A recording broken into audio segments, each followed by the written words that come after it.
Ludivine est conférencière et auteure de plusieurs livres à succès et en particulier créatrice de la méthode de management 5, 4, 3, 2, 1.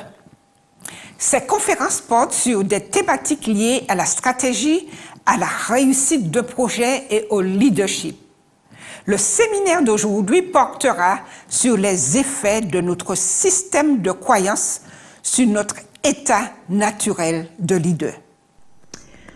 Bonjour, le thème de notre réflexion spirituelle aujourd'hui, qui nous est proposé par le département du ministère des Femmes de l'Union des Antilles, Guyane et Françaises, que je remercie d'ailleurs pour l'invitation, est le suivant. Dieu me pousse vers l'excellence. Dieu me pousse vers l'excellence. Qu'est-ce que l'excellence? Selon vous, qu'est-ce que l'excellence? Je vous invite à prendre quelques secondes pour répondre à cette première question. Qu'est-ce que, selon vous, l'excellence?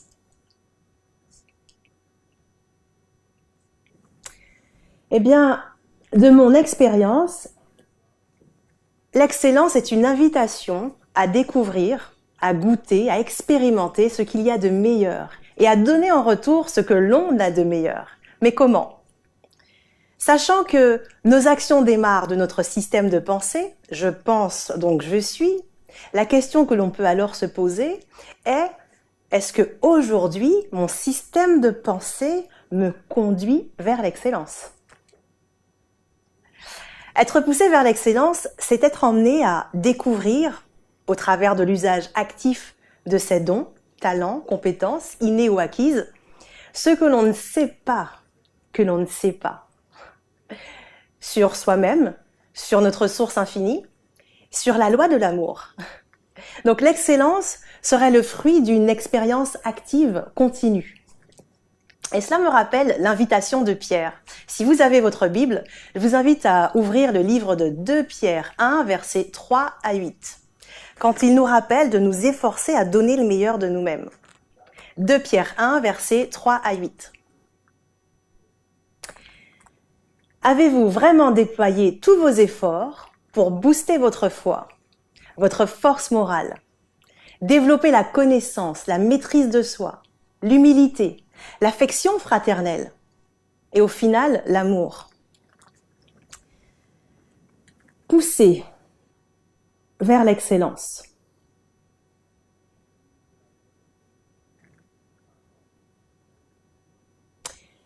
Pousser vers l'excellence, y croyez-vous vraiment ou encore? Si vous y croyez, quel plan avez-vous alors mis en place? Et si vous avez mis en place un plan, que démontrent alors vos résultats? Je reprends ces 3 questions. Si vous croyez vraiment à l'atteinte de l'excellence, quel plan avez-vous mis en place et que démontrent aujourd'hui vos résultats? L'excellence n'arrive certainement pas en se laissant porter par les circonstances de gré en gré, sans une intention et un plan d'action. Alors comment parvenir à cette excellence, puisque tout part de notre système de pensée?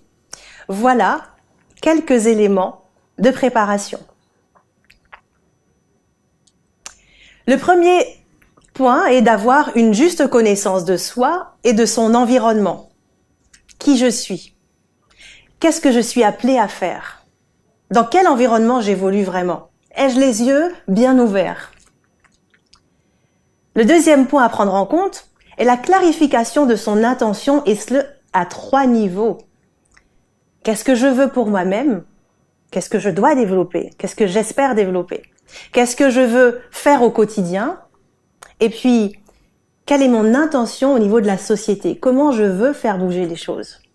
Troisième point à prendre en compte est le désir de manifester un vif intérêt pour les personnes avec lesquelles vous interagissez. Est-ce que je connais ces personnes? À quoi elles aspirent? Qu'est-ce que je peux leur apporter? Autre point à prendre en compte, c'est le désir brûlant d'y parvenir coûte que coûte. Y parvenir coûte que coûte. Voilà, vous comprenez ici que tout part de la clarification de votre intention, selon la mission singulière que la source infinie vous a confiée. Encore faut-il prendre le temps de l'identifier. Notre temps doit être déterminé par nos objectifs. Nul n'est sur terre inutilement. Et vous savez, nous sommes appelés à être des leaders, chacun dans son domaine. Nous sommes appelés à être des leaders, chacun dans son domaine. D'accord ou pas d'accord? Quand je pose cette question ou quand j'émets ce constat au début de mes conférences, qu'il s'agisse du milieu communautaire dans lequel nous sommes aujourd'hui ou encore à l'extérieur, eh bien, la majeure partie des personnes me disent « mais non, mais c'est pas possible, on n'est pas tous leaders, ce n'est pas possible ». 85% des personnes répondent « ce n'est pas possible ». Les 15 autres pourcents restants répondent « oui, c'est possible ». Mais comprenons ce qu'est le leader, ce dont on parle quand on parle de leadership. Le leadership, c'est la capacité d'un individu à influencer, guider, inspirer, fédérer un groupe de personnes ou une organisation vers un objectif commun. Et quand je parle d'un groupe de personnes, dans cette définition, il ne s'agit pas d'une foule. Un groupe, c'est déjà 2 ou 3 personnes réunies. N'avez-vous pas ou n'exercez-vous pas une influence dans votre environnement proche? À ce moment, n'exercez-vous pas déjà votre leadership? Ne confondons pas les fonctions de manager et de leadership. Un manager est une personne qui vous est imposée, malheureusement. Parfois, on ne tombe pas sur les bons, dans un domaine, dans un contexte posé. Alors qu'un leader, c'est une personne que vous avez décidé de suivre parce que dans sa façon de voir le monde, dans sa façon de penser, elle vous a inspiré. Elle vous a fait sortir de votre zone de confort. Elle a impulsé un mouvement chez vous. Donc les leaders, ce sont des personnes motivées par une passion, générées par une vision ou une conviction, dans le but d'atteindre une cause spécifique. Et ils contribuent à rendre meilleure la vie des individus, qu'il s'agisse d'un groupe, voire de milliers ou de millions de personnes. Donc ça n'a aucun rapport avec l'éloquence, les compétences. Il s'agit bien d'une vision traduite en une série d'actions. Et vous embarquez vers votre mission personnelle lorsque vous activez votre pouvoir de l'individualité. Nous avons été créés à l'image de Dieu, n'est-ce pas? Alors nous avons la capacité de penser et d'agir par et pour nous-mêmes, et surtout pour l'utilité commune. C'est tout l'objectif de la réflexion que nous avons en ce moment. Recréer notre système de pensée sur notre état naturel de leader et tendre vers cette excellence. En étudiant le livre de Luc, puisque j'y suis parvenue en me posant un certain nombre de questions, moi-même, dans mes fonctions, avec toutes les casquettes que je porte. Il y a une introduction qui a certainement été faite, mais je suis à la fois auteure, oui, conférencière, business coach, stratégiste, et puis j'interviens comme mentor dans des réseaux féminins au niveau de l'entrepreneuriat. J'ai plusieurs casquettes. Je me suis dit au bout d'un moment, mais Seigneur, je veux bien répondre à ma mission, mais comment la faire en excellence? Il y a trop de choses à faire en même temps. Et il m'a invité à analyser, à éplucher le comportement des leaders, et en particulier celui de Jésus, au travers du livre de Luc. Et de cette étude, où j'ai vraiment épluché ses réactions, son organisation, son influence et sa ténacité pour ne rien lâcher, ou encore sa façon ou ses moyens de gérer quotidiennement son énergie, qui l'ont emmené vers l'excellence dans sa mission, sur sa mission, eh bien, j'ai noté 10 attitudes que nous allons parcourir maintenant, à cultiver pour croire et agir en leader et tendre vers cette excellence. L'attitude numéro 1 est la suivante. Le leader est connecté à la source infinie. Quand je parle ici de connexion, je ne dis pas uniquement le leader prie et donc s'adresse à la source infinie. Je dis bien connecté. Connecté parce que nous devons comprendre que nous sommes des êtres spirituels. Le fait de comprendre que nous sommes des êtres spirituels, régis chacun dans une mission particulière, chapeautés par l'amour, eh bien, nous comprenons davantage l'importance d'exploiter la puissance de cette relation. Et d'expérience en expérience, augmenter notre capacité à croire. Connecté, conscient de sa mission, avec un plan d'action, conscient de la loi de l'amour. Ici, il s'agit vraiment de comprendre la relation et l'interaction de la femme en particulier, mais aussi de l'homme, avec Dieu, et de chercher à la développer. Les textes qui relatent la vie de Jésus, dans le livre de Luc, dans les chapitres de Luc, eh bien, souligne à plusieurs reprises qu'il se retirait, se mettait à l'écart. L'étude de sa vie, l'analyse de son parcours, ses actions, ses relations, son organisation, tout montre clairement que sa force de caractère pour s'accrocher et sa solide personnalité était le résultat de cette constante connexion. Attitude numéro 2, le leader déclare avec assurance. Choisissez votre propre direction. Et là, je parle aux femmes particulièrement. Vous n'êtes pas uniquement femme appelée à être épouse ou mère. Qu'êtes-vous au-delà de cela? Que pouvez-vous apporter au-delà de ces fonctions importantes également? Comprenons que ici, votre bouche est votre pouvoir de déclaration. Déclarez avec assurance ce que vous espérez voir se manifester maintenant et pas dans 5 ans ou dans 10 ans. J'ai entendu beaucoup trop de femmes me dire « Quand mes enfants grandiront, alors je passerai à l'action sur tel ou tel projet que je sens que je suis appelée à faire. » Pourquoi pas maintenant? Pourquoi pas aujourd'hui? L'attitude prime sur les mots. L'attitude prime sur les mots. Osez demander plus, osez déclarer ce que vous espérez voir. Et alors, pendant ce cheminement, veillez à vos paroles et à vos doutes et aux comportements négligents ou attitudes négatives qui peuvent affaiblir les déclarations que vous avez faites. Prenons un simple exemple qui peut sembler insignifiant, le retard de paiement de vos factures. Eh bien, ce manque d'attention peut affecter vos droits au crédit privé ou professionnel. Et comme cela, vous pouvez manquer une opportunité d'acquérir un bien, par exemple, et cela vous limite dans la croissance de votre mission. Un autre exemple encore, la ponctualité. J'ai dû faire des efforts moi-même là-dessus. Si vous n'êtes jamais ponctuel et que vous êtes en retard à vos rendez-vous, eh bien, vous renvoyez une image d'une personne peu fiable, peu sérieuse, alors que pourtant, vous avez certainement des compétences. Attitude numéro 3, le leader agit au présent. Comprenons et comprenez que votre seul pouvoir s'exerce aujourd'hui. Pas hier, c'est trop tard, pas demain parce que nous ne maîtrisons pas notre souffle de vie, mais bien aujourd'hui. Nous avons vraiment une invitation à aller vers l'excellence en embrassant les possibilités et les opportunités qui viennent maintenant. Toujours conscient que nous agissons pas uniquement que pour nous, mais pour l'utilité commune, dans l'amour les uns des autres. Alors, en agissant dans le présent, donc aujourd'hui, en passant à l'action immédiatement, le comment n'est plus de votre ressort.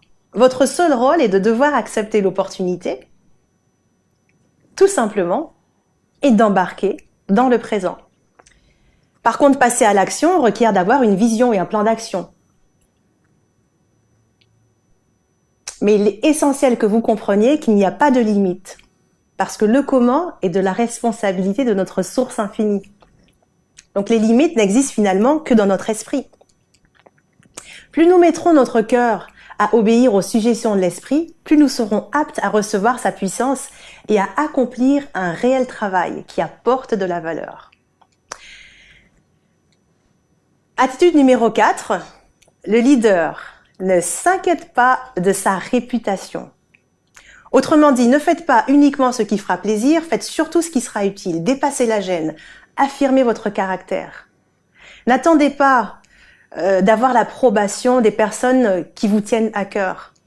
Je vais prendre un simple exemple. Nous, quand nous avons décidé de passer de l'idée à l'action, de sauter le cap en devenant digital nomade, en vendant tout ce que nous avions dans notre appartement, remettons nos clés, notre voiture, et pas n'importe laquelle. Hein. Je précise ici non pas pour le côté matérialiste, mais c'est vraiment pour le côté détachement. Se laisser de côté une X5, BM-X5, c'est quand même du confort. Eh bien, et puis surtout déscolariser nos filles, les sortir de l'école pour faire école à distance. Les gens nous disaient, mais vous êtes sûr de ce que vous faites? Vous êtes sur une pente croissante ici en Belgique et vous claquez tout pour aller vers l'Asie, mais vous risquez quand même de perdre les opportunités que vous avez déjà ici. Mais ne vous inquiétez pas de votre réputation et sur l'attitude numéro 5 que nous verrons tout à l'heure, ni du lendemain. Notre seule invitation maintenant est d'affirmer ce que nous savons que nous devons faire. Et l'exemple de Jésus dans ses relations interpersonnelles le montre également.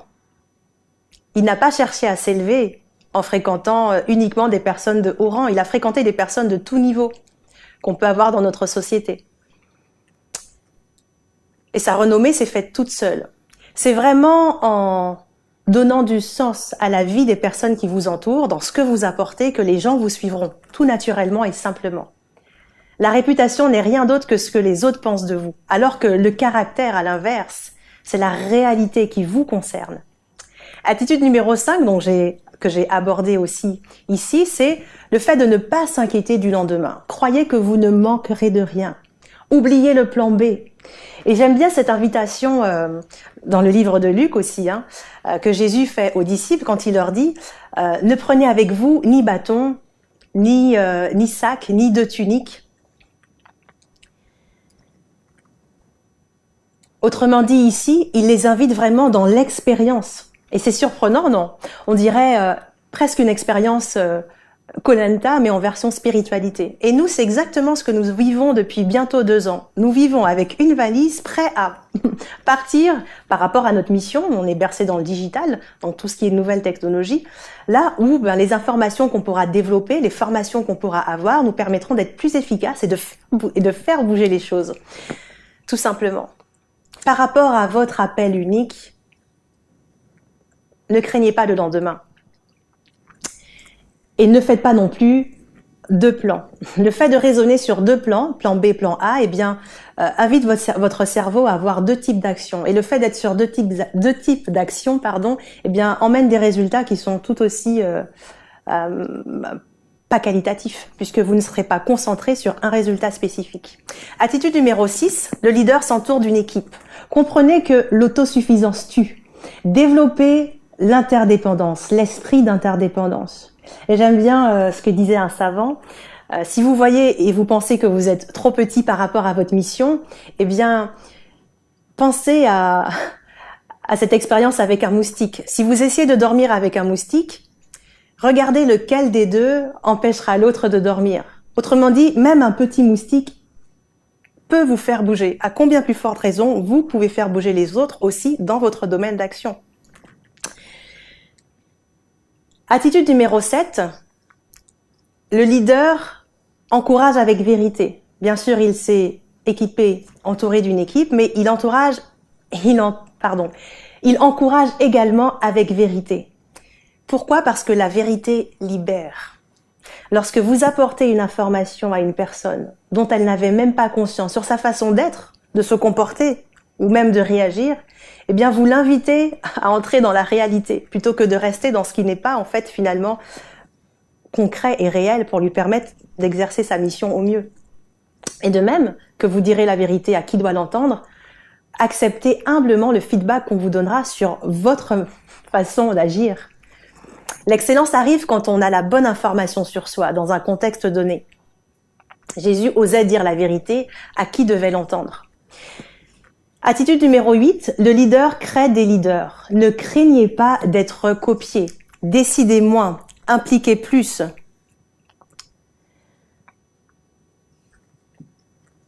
Autrement dit, tout comme l'a fait Jésus, lorsque ses disciples lui ont dit il y a 5000 personnes avec vous, comment on va les nourrir? Autrement dit, femmes, tout ne repose pas que sur vous, hommes également. Éveillez les leaders endormis qui sont autour de vous.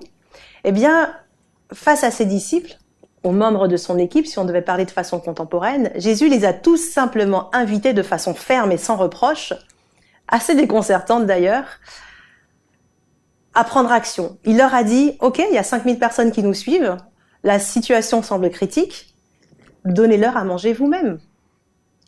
Et il saisissait souvent ces opportunités pour les faire réfléchir, les faire réagir, et les inviter à trouver eux-mêmes d'abord une solution avant de leur porter la solution. Attitude numéro 9, le leader prend soin de son capital. On le dit souvent, on le répète, comme le dit David dans ses psaumes, notre œil est la lampe de notre corps. Mais alors, faisons attention aux data, aux données que nous allons stocker dans la capitale de notre corps, qui est notre esprit. Attention aux conversations, aux images, aux vidéos, aux textes qui viendront nous communiquer l'énergie vitale dont nous avons besoin, dont notre esprit, notre âme et notre corps ont besoin pour mener à bien notre mission vers l'excellence. Enfin, dernière attitude, l'attitude numéro 10. Le leader manifeste sa gratitude. Sortez de l'illusion du contrôle. Intégrez vraiment le principe spirituel de la gratitude. Ça veut dire quoi? Ça veut dire quoi?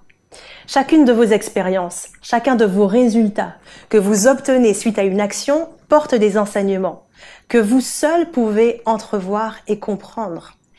Quelle que soit l'issue, positive comme vous l'expériez ou moins sympathique, je dirais pas vraiment négative, mais moins sympathique, à laquelle vous ne vous y attendez pas, vous ne vous attendiez pas, eh bien, restez dans la gratitude.